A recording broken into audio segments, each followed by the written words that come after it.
maître du mystère.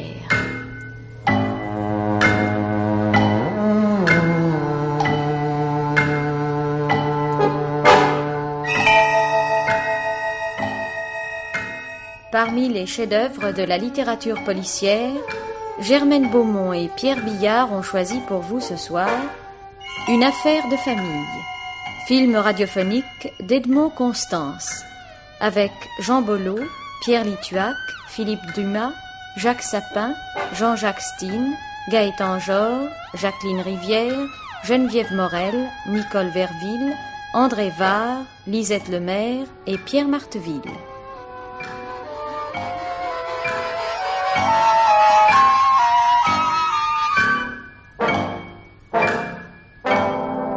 Chronique de Germaine Beaumont et Roger Régent. Prise de son Jean Deleron. Collaboration technique Geneviève Laureau. Assistante Suzanne David. Réalisation Pierre Billard.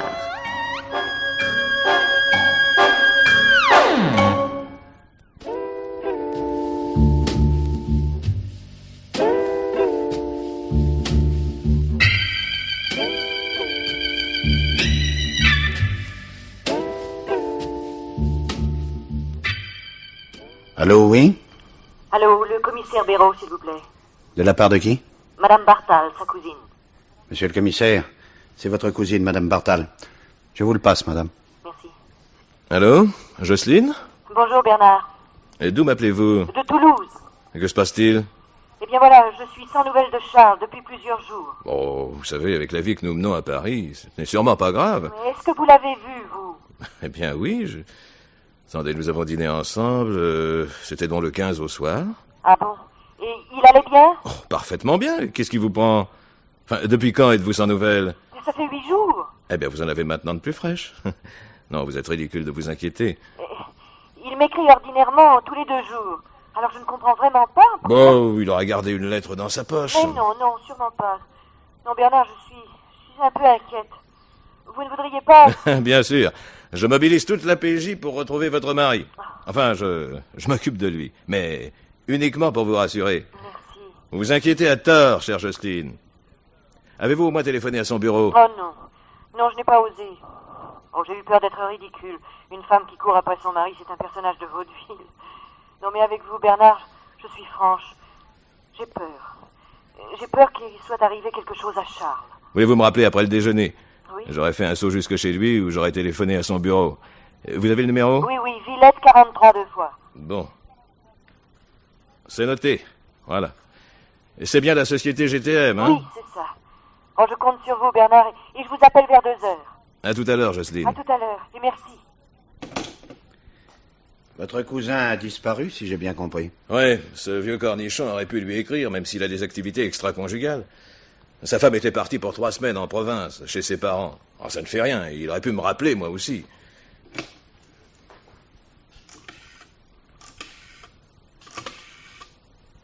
Et enfin, tout de même, 5 jours. Allô? Allô? La société GTM? Oui? Pourrais-je parler à Monsieur Bartal? Ah, je ne pense pas. Je vais voir, ne quittez pas. Allô? Vous demandez Monsieur Bartal? Oui, madame, je vous prie de m'excuser, je suis son cousin. Et j'ai une communication très urgente à lui faire. Ah, bien. Je suis la secrétaire qui s'occupe de son courrier, monsieur, et de ses rendez-vous. Et, précisément... Et quoi, précisément? Vous n'allez pas me dire que vous ne l'avez pas vu? Ah, eh bien, justement, et nous ne savons pas où il est. Ce matin, monsieur Smith m'en parlait encore. Nous avons même posté un mot hier. Mais il y a combien de jours que vous ne l'avez pas vu? Eh bien, il est passé ici le 15 au matin, et depuis... Il avait 2 rendez-vous auxquels il n'est pas allé. Ses clients ont téléphoné. Bon, je vous remercie. Je vais passer chez lui. Je vous rappellerai après le déjeuner. Et qui devrais-je demander? Mademoiselle Daniel. Merci. À tout à l'heure, mademoiselle. Eh bien, je commence à m'inquiéter, moi aussi.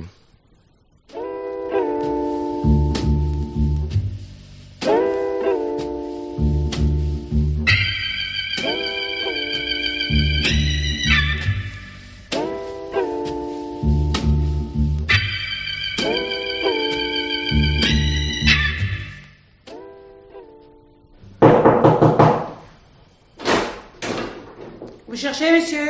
Monsieur Bartal, s'il vous plaît. Deuxième droite. Je sais, mais il n'y a personne. J'y peux rien. Je m'en doute. Mais depuis quand l'avez-vous vu? Depuis quand, me dites donc? Police. Voyez. Ah bon? Je suis aussi le cousin de monsieur Bartal. Ah, il me semblait bien aussi que je vous avais déjà croisé. Alors, quand l'avez-vous vu pour la dernière fois? Voyons. C'est que je suis pas épieuse, moi. Je surveille pas mes locataires. Je l'ai vu pour le terme, le matin du 15. Oui, c'est bien ça. Il partait à son bureau. Oh, attendez, je l'ai revu le soir même, mais tard, vers 11h, oui. Alors là, il est rentré avec un autre monsieur. C'était moi, nous avions dîné ensemble. Et depuis? Ah, ma foi, non. Non, je crois pas. Enfin, son courrier... Normalement, je le donne à sa femme. Depuis qu'elle est partie, je le glisse sous la porte. Ah, vous n'avez pas de clé, alors? Non. Bon.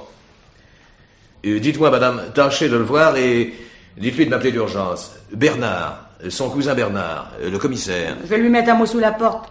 Ce sera plus sûr. Merci. Mais ne montez pas spécialement. De toute façon, il ne rentre jamais dans la journée. Oh, vous inquiétez pas pour moi, on peut pas tout faire. Allez, au revoir, messieurs.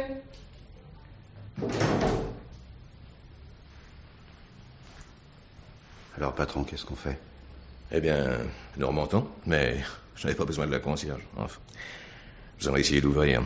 Si on ne peut pas, j'appelle un serrurier.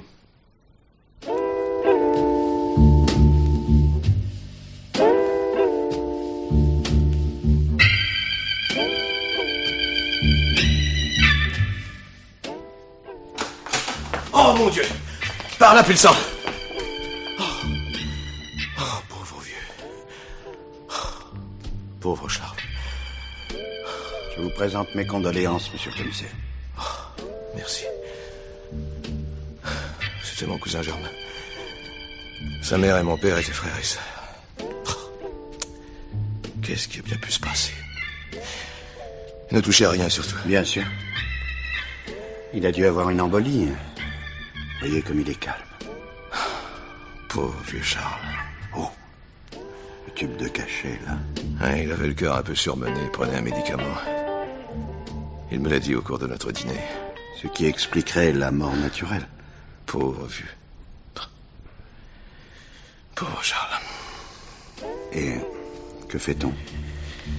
Un médecin d'abord.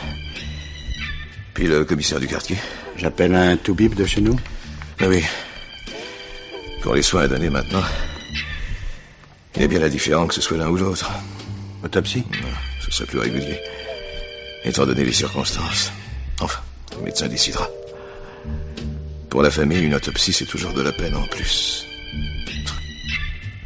Pauvre Frange.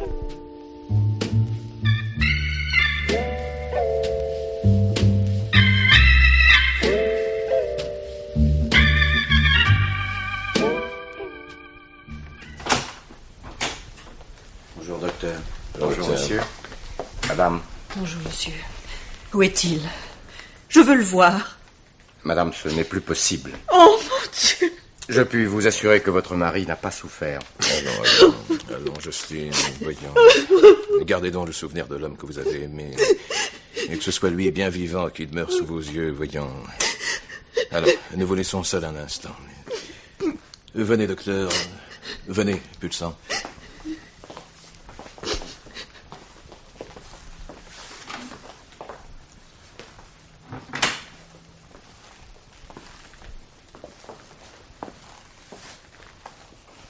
Alors, docteur? Un truc au cœur, bien entendu. Que faisait-il comme métier? Représentant. Machine-outil. Circulait beaucoup, probablement. Il vivait sur les nerfs. Oui, bien sûr. Oui. On vit comme des hystériques, on tire sur la ficelle et puis ça casse.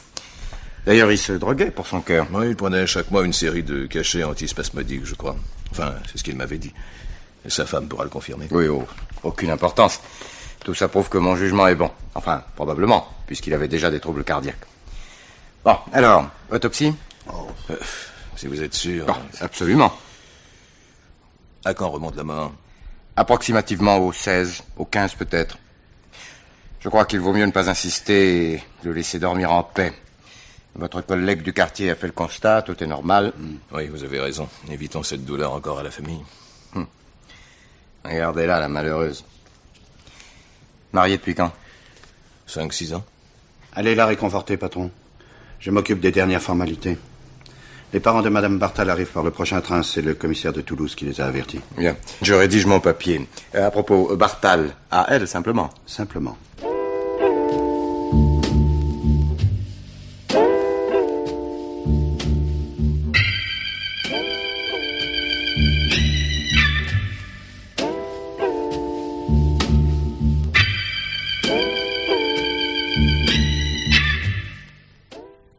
Allô? La GTM? Oui? Pouvez-vous me passer Monsieur Schmitt pour Monsieur Béraud, le cousin de Monsieur Bartal, votre ancien représentant? Ne quittez pas. Bonjour, monsieur. Bonjour, monsieur. Oui, je pense que vous êtes le commissaire Béraud dont j'ai fait la connaissance lors des obsèques de votre malheureux parent. Oui, exactement. Et qu'y a-t-il pour votre service? Ma cousine pense qu'il doit y avoir des comptes à arrêter au sujet des commissions revenant à mon cousin. Je crois qu'il touchait tous les mois une somme déterminée et que vous arrêtiez son compte tous les 6 mois. Oui, c'est bien ça. Le dernier arrêté de compte remonte à 4 mois avant sa mort. Je pense que vous n'attendrez pas les 6 mois habituels, que vous pouvez solder avant. Oui, bien sûr, oui. Oui, je m'en occupe aujourd'hui même, d'ailleurs. Bien. Alors, vous l'envoyez à Madame Bartal, à la même adresse, toujours. Ce sera posté au courrier ce soir, demain au plus tard. Je vous remercie, Je monsieur. vous en prie.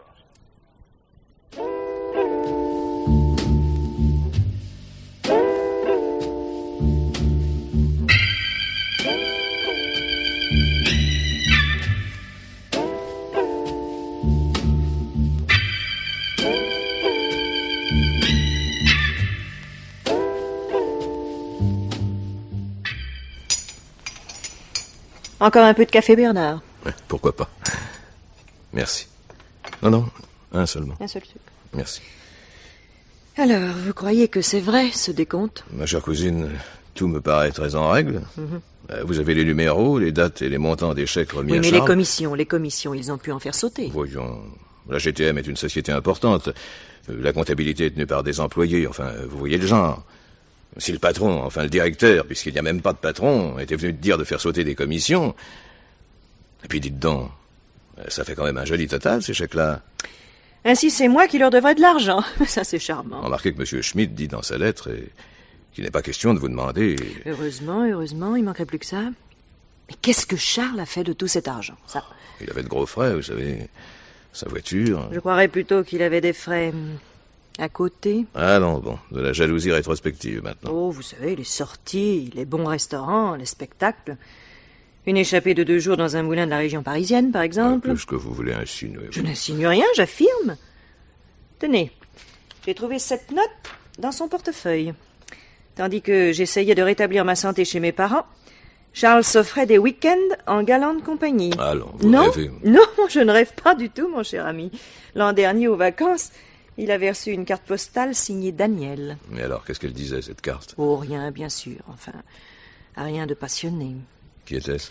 La secrétaire du patron, du président de la GTM, m'a-t-il dit. Bon, pendant les vacances, tous les employés de mon service s'arrosent mutuellement de cartes, chez moi comme partout. Oui. Cette sortie dans ce moulin, je sais pas, moi, un voyage d'affaires, sans Alors doute, il un coucherait, client. oui, il coucherait avec son client. Une chambre et 4 repas et 2 Non, déjeuners. ça m'étonnerait de lui, oui. Voilà. Il a pu demander que soit porté sur sa note à lui les repas, et le client aura payé sa chambre à part, tout simplement. Oui. Ne prenez pas tant de peine. Ah, ça a été dur de penser que la dernière femme qu'il a aimée, c'était une autre. Ah, c'est vous qui l'aimez, voyons. Vous seul, vous le savez bien. Tenez, reprenez votre papier. Je suis idiote de vous avoir parlé de tout ça. Mais c'est l'explication de ses dépenses. Oh, je vais vous demander de m'excuser, Bernard, mais je dois sortir. Je cherche du travail, vous le savez, et je dois rencontrer une amie qui m'a promis de... Si je peux vous aider, Jocelyne? Oh, vous êtes bien gentil, Bernard, nous en reparlerons. Oh, mon Dieu, je m'aperçois que je suis en retard et je ne suis pas encore complètement prête. Qui ça peut être? En ouvrant, vous seriez fixé. Oui, bien sûr.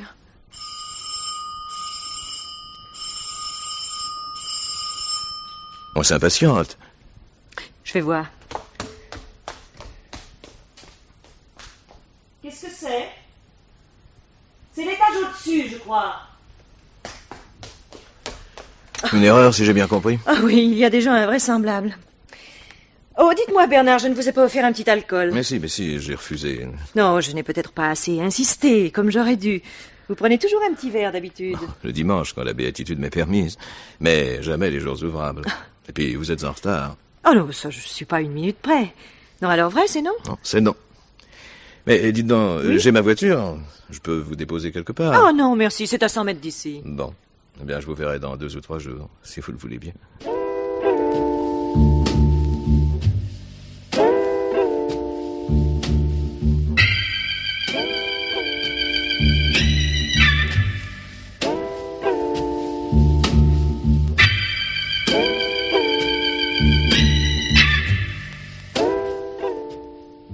Je vais vous poser une question, Pulsante. Je vous écoute, patron. Voilà. Vous allez chez quelqu'un. Quelqu'un que vous ne connaissez pas bien, probablement, puisque vous vous trompez d'étage. Bon. Comment sonnez-vous? Si c'est une sonnette électrique, je fais dring. Une seule fois? Mon Dieu, oui. Et si au bout de 10 secondes, pas plus, on ne vous a pas ouvert? 10 secondes, c'est peu, mais si je suis pressé, je ferai dring, dring. Pas plus? Oh, dring, dring, dring, peut-être. Oui, enfin, vous n'iriez pas jusqu'à faire un carillon tel que ça. Dring, dring, dring. Ah non, non, non. Pas non plus. Mais à quel jeu jouons-nous? Non, c'est pas un jeu. La mondaine a besoin de renfort. Je vous ai passé un test de bonne éducation. Vous êtes reçu, mon cher.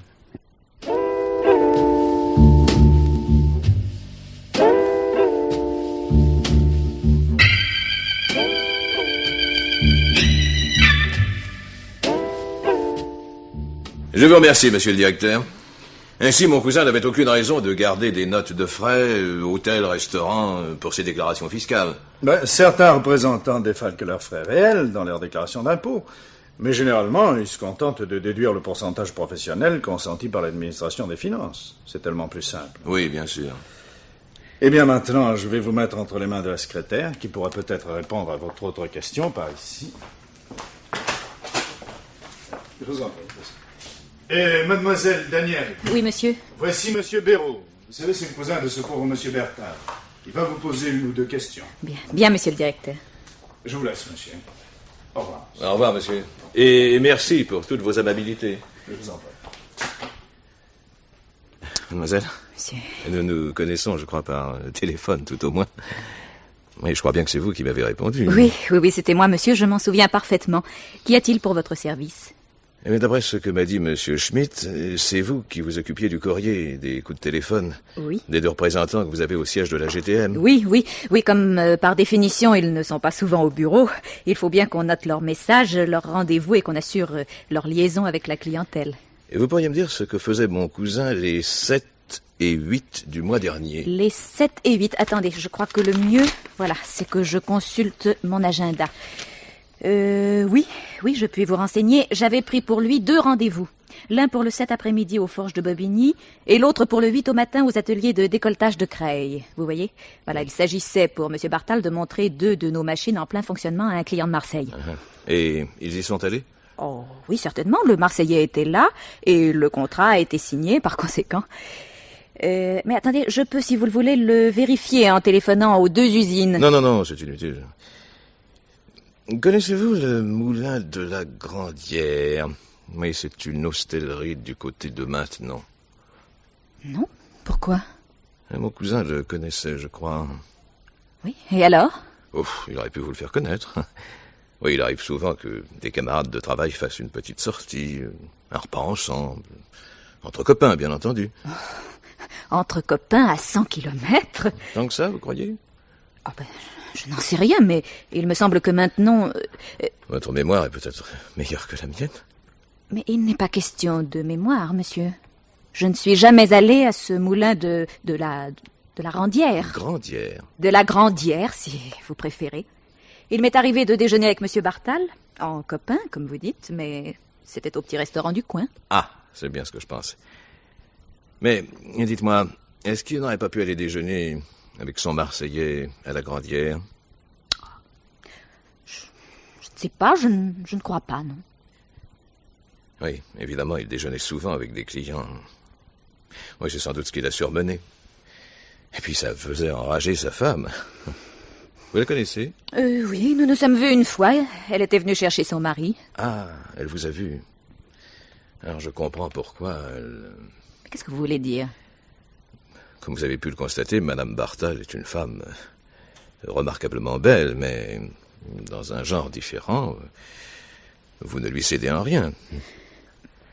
Non, ne croyez pas à une platitude galante de ma part. C'est Madame Bartal qui, ayant trouvé une note du moulin de la Grandière dans les papiers de son mari, a supposé que... Parce qu'elle avait trouvé, elle aussi, que vous pouviez tourner la tête d'un mari. Mais qu'est-ce que vous voulez savoir, monsieur, exactement? Vous êtes là à finasser... Mais je ne finasse pas du tout. Non, vous me plaisez beaucoup. Je vais tout vous dire d'un seul coup. Voilà. Il se trouve que mon cousin avait demandé pas mal d'avance à la caisse dans les mois qui ont précédé sa mort.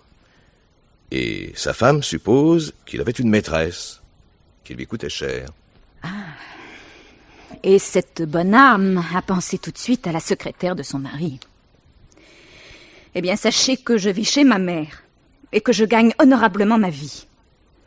Et que si je suis sortie quelquefois avec M. Bartal, car j'ai été sa maîtresse, je le dis tout net, je ne lui ai jamais rien coûté.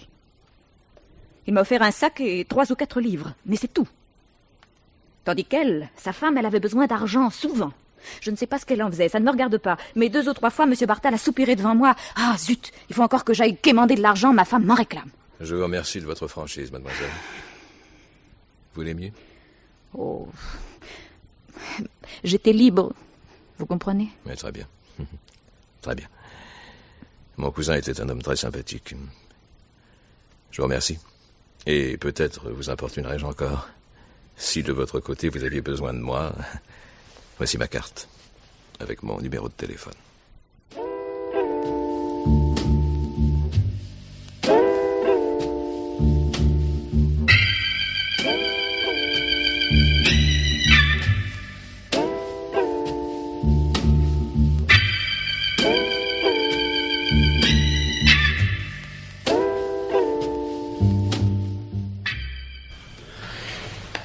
Vous avez bien déjeuné, monsieur? Mais oui, votre moulin mérite qu'on retienne son adresse. C'est un de mes clients qui vous l'a donné?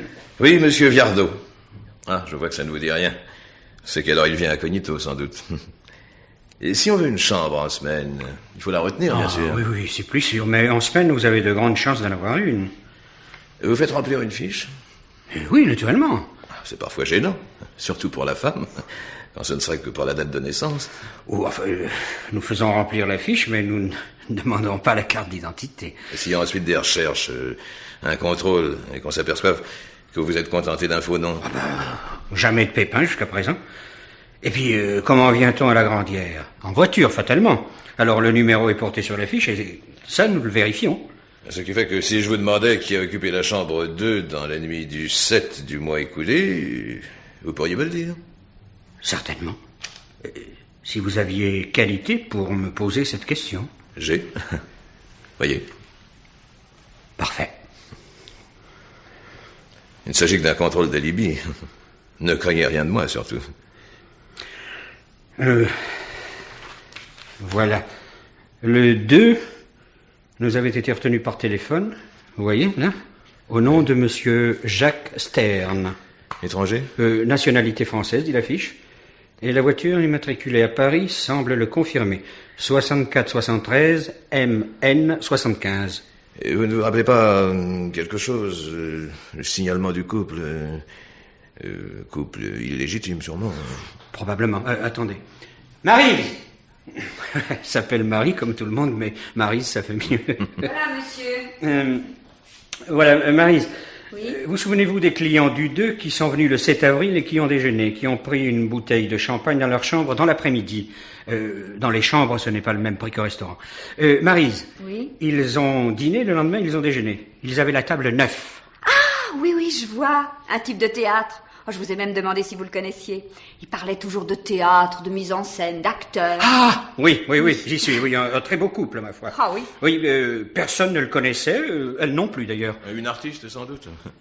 Et voyons, Maryse, vous avez bien écouté un peu leurs propos. Les choses de la scène et de l'écran, ça amuse toujours.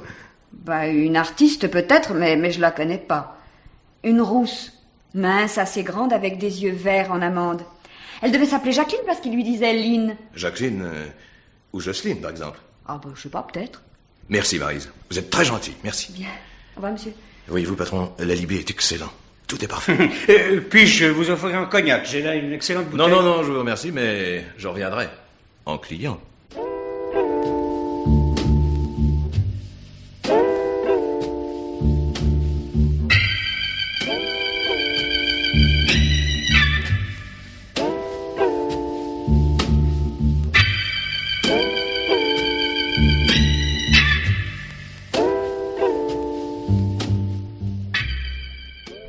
Ça y est, patron. J'ai tous les tuyaux. Je vous écoute, Pulsant. Jacques Stern, de son vrai nom, Jacques Sarel. Comme si c'était pas aussi bien. Acteur de complément. Parle l'anglais. Ah, voilà qui explique peut-être le pseudonyme. Cheval, escrime, très bon nageur et plongeur. Un homme complet, notre zigoto. Oh, vous savez, ce sont des indications fournies par lui. Homme du monde, danse moderne et claquette. De mieux en mieux. A tourné dans quelques films de silhouettes. Enfin, pas grand intérêt, je ne continue pas. Non, sur le plan professionnel, ça suffit. En dehors. Coureur, mais un peu par intérêt.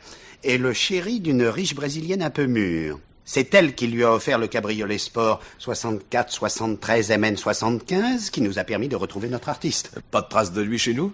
Rien, absolument rien. Un de ces gars qui serait parfait s'ils avaient de grosses rentes, mais voilà, il faut bien vivre. C'est tout de même pas Jocelyne Bartha qui l'entretenait. Non, celle-là c'était autre chose. Jusqu'à la mort de votre cousin, Jacques Stern et Jocelyne s'aimaient avec discrétion, mais... Depuis, il paraît que Jocelyne se fait plus envahissante et l'autre a peur de perdre la brésilienne.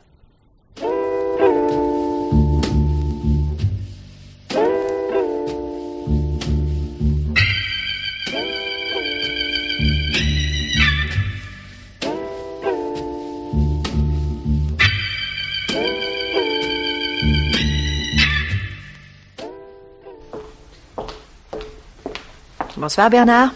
Ça va? Ça va. Dites donc, j'accroche mon imperméable ici. Il est mouillé. Oui, là-bas, je vous en prie. Asseyez-vous. Merci. Vous n'avez pas l'air heureux. Des ennuis? Oui. Et par votre faute. Par ma faute, par exemple. Mon affection pour vous, le souvenir de Charles, font, ma chère amie, que j'ai le droit de vous faire un reproche. Tiens. Je viens d'apprendre... Qu'avez-vous appris, s'il vous plaît? Que vous avez un amant. J'ai un amant? Oh. Et qui a pu vous dire une chose pareille? Vous savez, nous autres dans la police, nous savons forcément des tas de choses.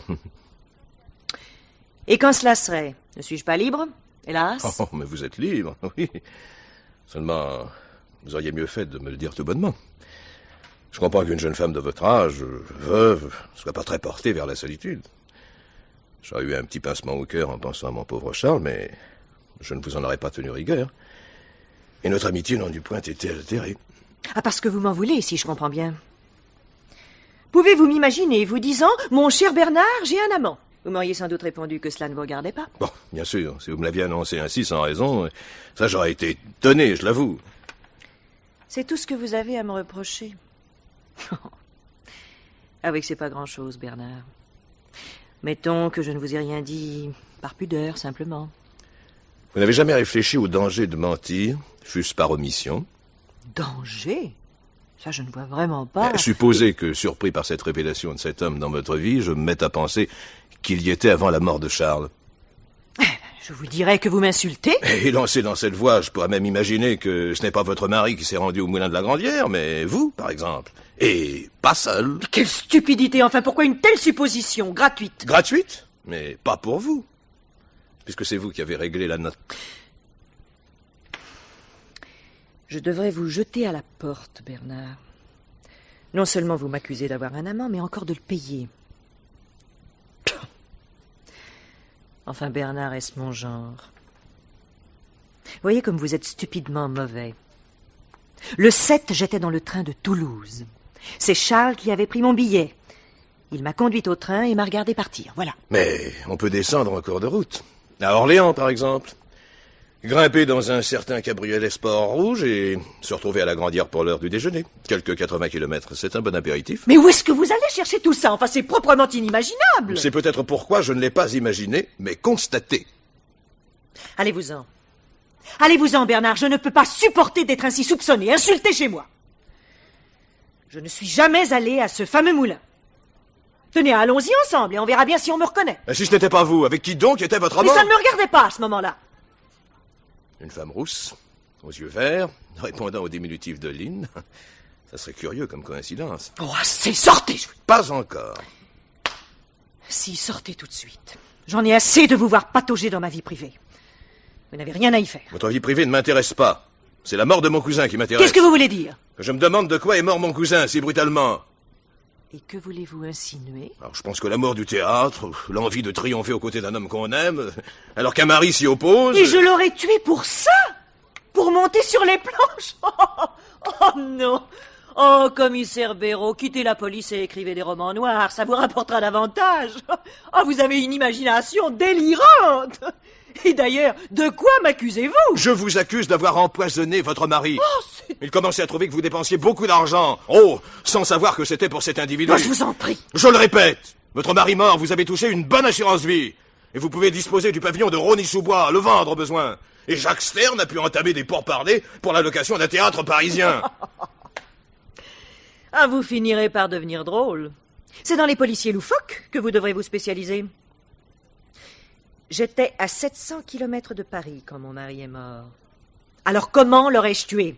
Par téléphone? Plus simplement.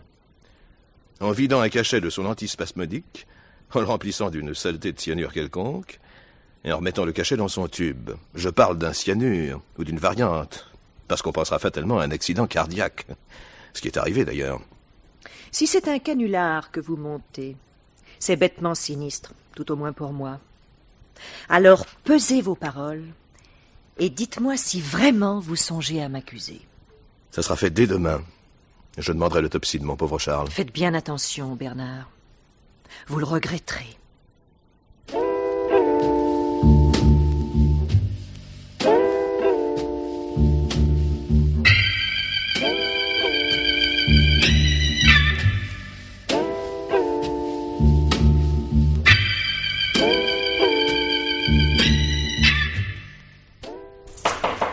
Entrez. Je vous présente mes devoirs, monsieur le procureur. Je vous ai fait appeler, monsieur, pour vous poser 2 ou 3 questions. Je vous écoute. Je viens d'avoir la visite de madame veuve Bartal et de son avocat, maître Le Garric, qui m'ont conté une étonnante histoire. Que vous a-t-elle dit? Pour une fois, commissaire, ce n'est pas vous qui interrogez. Avez-vous connu, chez votre cousin, un service à café en porcelaine de Chine? Oui. Qu'est-il devenu? Ma cousine, madame Bartal, l'a cassé, je crois. Enfin, pas tout. Étiez-vous là quand l'accident est arrivé? Oui. Comment s'est-il produit? En apportant le plateau, madame Bartal s'est pris le pied dans le tapis. Qu'a dit son mari sur le moment? Mon cousin, Ah oui, il était descendu téléphoner. Enfin, pourquoi ces questions inattendues? Pour rien. Madame Bartal a demandé l'autopsie du cadavre de son mari, disant qu'elle porterait plainte contre vous si... Mais c'est inouï, monsieur le procureur. Enfin, c'est de la démence. Mais c'est elle qui l'a empoisonné. Oui, mais c'est elle qui demande la lumière. Mais parce qu'étant accusée par moi, se voyant prise... Histoire bien invraisemblable. Vous ne le sentez pas? Mais elle a un amant. Et alors? Mais elle trompait son mari. Quand l'avez-vous appris et comment? Mais il y a une dizaine de jours, j'étais chez elle quand on a sonné, d'une façon familière, trop familière. Je note le trop. Alors cela m'a intrigué, car elle a évincé le visiteur. J'ai enquêté et acquis la preuve qu'elle avait un amant. Je sais, un nommé Sarel. Et c'est parce qu'elle voulait faire du théâtre avec cet homme et que son mari s'y opposait, il me l'avait dit. Vous pensez vraiment faire croire une histoire pareille à un jury? Alors. Dites-moi plutôt autre chose. C'est effarant. Effarant. Mais enfin, pourquoi l'aurais-je tué? Il était presque un frère pour moi. Parce que vous désiriez sa femme. Depuis longtemps. Parce que vous la harceliez, même du vivant de son mari. Mais c'est fou. Enfin, jamais. Avant-hier, vous avez voulu abuser d'elle. Elle prétend qu'elle peut produire des témoins. Vous vous taisez? Ça vaut mieux. Une question, monsieur le procureur. Je vous en supplie. Répondez-moi. Pourquoi m'avoir parlé du service à café? C'était la preuve de l'ancienneté de votre obsession. L'ancienneté? Ah, je ne comprends pas. Votre cousin étant descendu téléphoner après le déjeuner, Madame Bartal a apporté le plateau à café. Comme elle se penche... Mais elle ment, voyons, vous voyez bien. Justement, je ne vois rien. Ce service lui avait été offert par une de ses amies. Cadeau de mariage. Et Madame Bartal a dit à l'ami qui le lui avait donné dans quelles circonstances il avait été brisé. Mensonge pur, monsieur le procureur. Si vous aviez la conscience tranquille, dites-moi pourquoi vous aviez offert un superbe service de remplacement. Mais c'était tout naturel. J'étais invité souvent chez eux. Alors vous êtes d'accord avec votre cousine et la personne en question. Et elle a donné mon nom. Vous avez été accusé avec une logique implacable, monsieur. Et comme vous êtes obsédé par ce désir qui vous tenaille depuis des mois, vous décidez de supprimer votre cousin. Vous dînez avec lui et vous l'empoisonnez. Je ne tiens pas. Vous savez que votre cousine vous alertera. Vous attendez. Vous retournez alors la situation et à son appel, vous jouez les découvreurs de cadavres. Vous abusez le médecin et le mettez dans un mauvais cas. Mais enfin, monsieur... Ne m'interrompez pas. Je l'ai interrogé. Il a conclu de bonne foi l'accident cardiaque, mais il a proposé l'autopsie et c'est vous qui avez appuyé la thèse de la mort naturelle. C'était presque le crime parfait.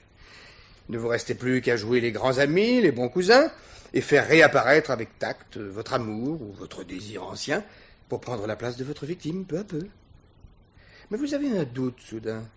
Vous inquiétez. Vous réussissez à établir que Madame Bartal a un amant, qu'elle l'avait avant la mort de son mari, et que ce cœur que vous aviez voulu isoler est toujours pris. Cela explique pourquoi vous avez brusquement perdu la tête. Je vous jure, je ne sais que dire. Alors ne dites rien.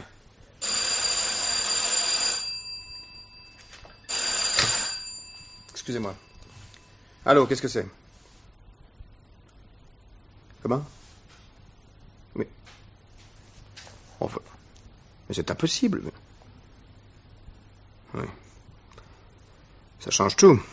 Je dois dire que ma situation devient délicate. Très bien. Eh oui, je vous remercie. Commissaire Béraud, j'ai des excuses à vous faire. On vient de me signaler que le patron et la serveuse du Moulin de la Grandière ont reconnu formellement Madame Bartal comme étant la cliente qui a occupé la chambre 2 dans la fameuse nuit du 7, en compagnie d'un certain Jacques Stern, de son vrai nom, Jacques Sarel. Ainsi, nous en avons la preuve maintenant, Madame Bartal a menti. J'en étais sûr. Il nous reste à obtenir d'elle des aveux complets. Félicitations, commissaire. Vous l'avez échappé belle, dites-moi.